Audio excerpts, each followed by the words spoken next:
Hello friends, welcome back to Khan Alig bio classes. मैं रहमत खान स्वागत करता हूं आपका अपने यूट्यूब चैनल पे। आज मैं आपको जो है मोस्ट इम्पॉर्टेंट टॉपिक बताने जा रहा हूं, जो नाम से ही बहुत ज़्यादा ख़तरनाक लगता है ना। एक्चुअली ये एक डिज़ीज़ है जिसका नाम है कैंसर। जनरली कैंसर है क्या?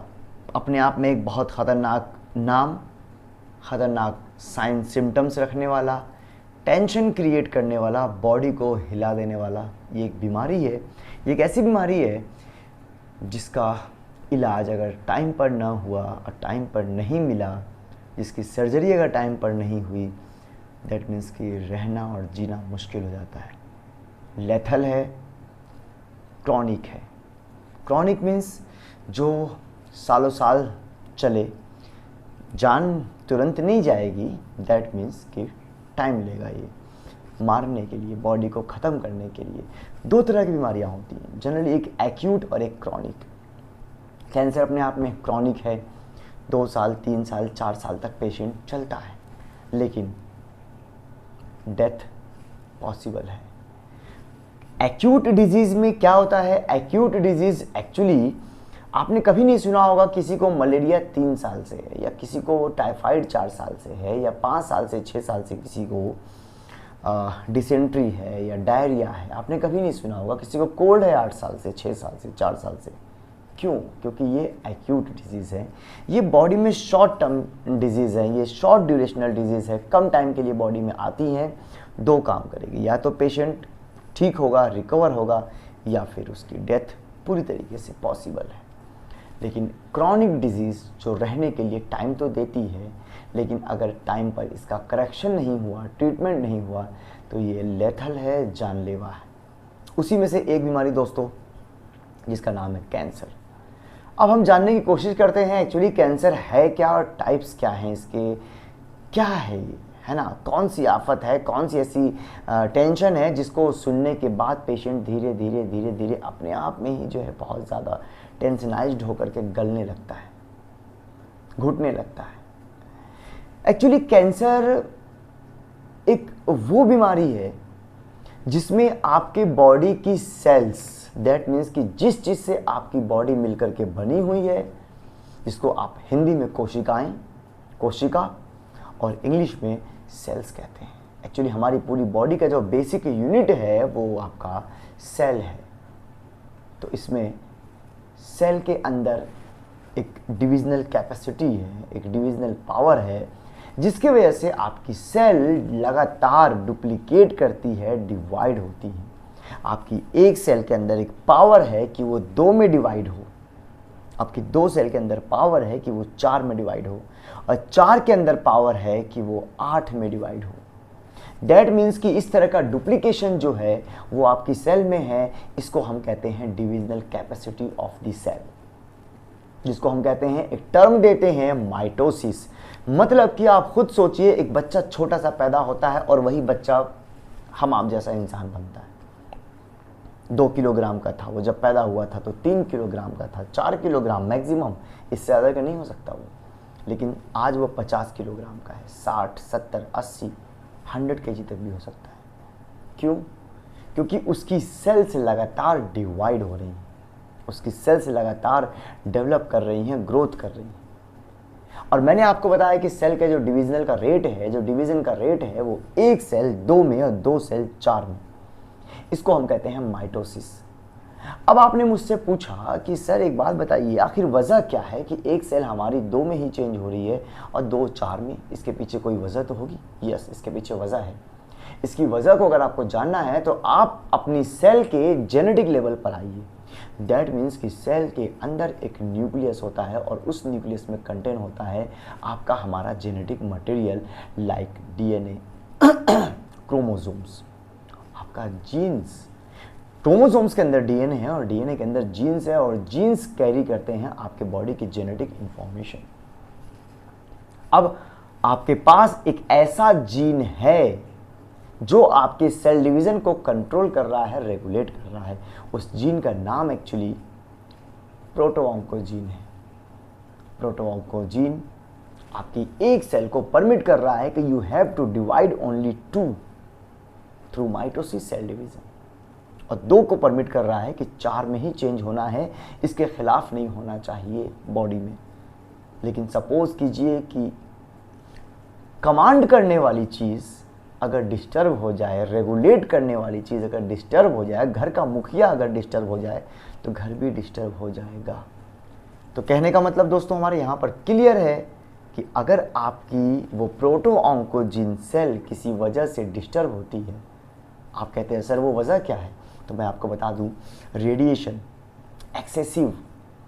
Excessive radiation, non ionising radiation जो होती हैं ये ख़तरनाक होती हैं हमारे बॉडी के लिए, जो आपके बॉडी की सेल्स दैट मीन्स कि प्रोटो ऑन्कोजीन को डिस्टर्ब कर सकती है, एबनॉर्मल कर सकती है। अगर प्रोटो ऑन्कोजीन एबनॉर्मल हो रहा है तो इसका मतलब सीधा सा ये है कि आपके बॉडी में जो डिविजनल कैपेसिटी है ये भी एबनॉर्मल हो जाएगी। तो पहला रेडिएशन, दूसरा certain chemicals like nicotine, ethidium bromide, ये कुछ ऐसे केमिकल्स हैं जो बॉडी पर चांस रखते हैं अगर आ जाए दैट मीन्स कि एक्सेसिव, तो कैंसर कॉज हो सकता है। अब यहाँ पर एक और चीज़ है, ये ट्यूमर क्या है। एक्चुअली ट्यूमर 2 तरह का होता है, या आप कह सकते हैं कैंसर भी एक्चुअली जो है 2 तरह की होती है, एक लेथल जानलेवा और दूसरा नॉन लेथल। एक्चुअली आपके बॉडी के सरफेस पे अगर हम आपसे कहें कि बॉडी के पेशेंट के बॉडी के सरफेस पे कोई गांठ बनी हुई है, हो सकता है वो सरफेस एक्सटर्नल ऑर्गन हो कोई, या हो सकता बॉडी सरफेस, या फिर हो सकता है कि बॉडी का इंटरनल ऑर्गन हो। दैट मीन्स कि lungs, heart, brain, kidney, liver, pancreas, spleen, intestine, stomach, whatever, कुछ भी अगर उसकी सरफेस पे कोई गांठ बन रही है, कोई ट्यूमर बन रही है, परेशान करेगी वो ट्यूमर।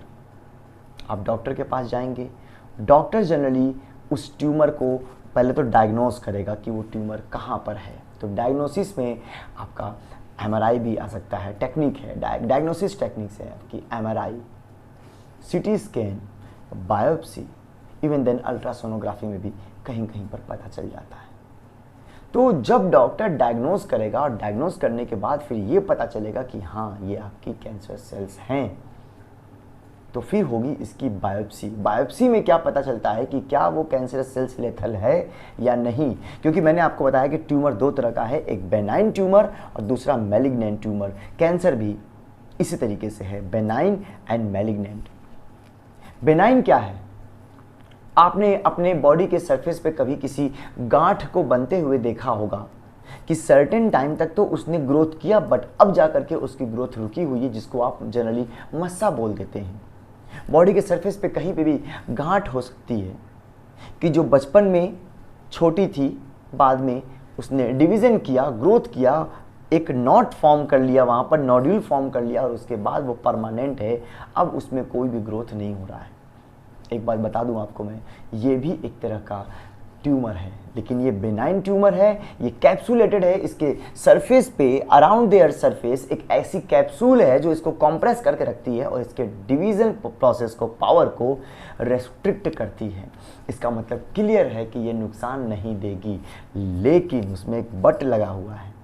लेकिन कब नुकसान नहीं देगी? अगर आप उसको खुरचने की कोशिश करते हैं, आप उसको नाखून से कट करने की कोशिश करते हैं, आप उस पर ब्लेड मारना चाहते हैं, आप उसको रिमूव करना चाहते हैं, आप उसको बर्न करके हटाना चाहते हैं, तो अंदर की जो कैंसरस सेल्स हैं ये एग्रेसिव हो सकती हैं, ये रैपिड डिवीज़न दे सकती हैं।